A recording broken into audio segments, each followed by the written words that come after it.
We're all of us, you, me, all of us, carrying different stages of ourself within ourselves. That's true for healthy people and unhealthy people. Think about that we're all carrying different stages of ourselves within ourselves. So, as true as that is for unhealthy people, it's also true for healthy people. I think the first time that I was presented with that notion was when I was reading Dr. Sleep, that novel by Stephen King. And that would have been, right around 2013 or thereabouts. And I gave that a lot of thought. We're all carrying the different stages of ourselves within ourselves. So if you think about that, there's somewhere inside of me, there's that 3-year-old me. And somewhere inside of me, there's the 10-year-old me, and the 13-year-old me, and the 20-year-old me.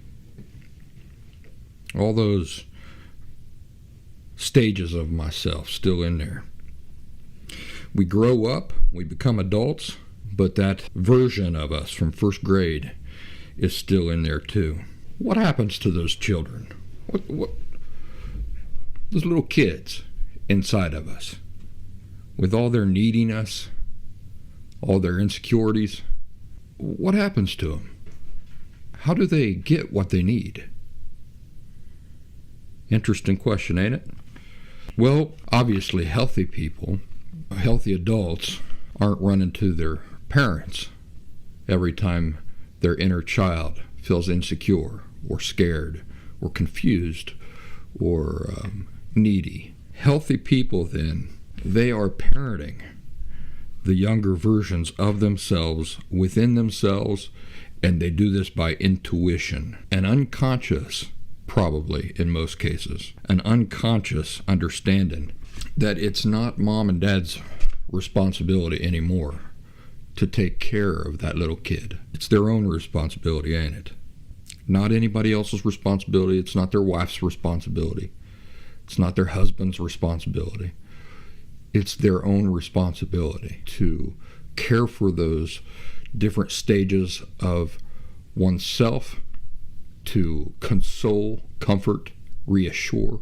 The difference, the thing with healthy people is that they've had the advantage of having had good role models in the past for the way that this should be done. If you think about a healthy person who is 50 years old, let's say, and the child inside of them is feeling insecure and scared, or needs reassurance, or is confused, or is feeling terrible about things, needs somebody to put an arm around him or her and say, there, it's going to be okay.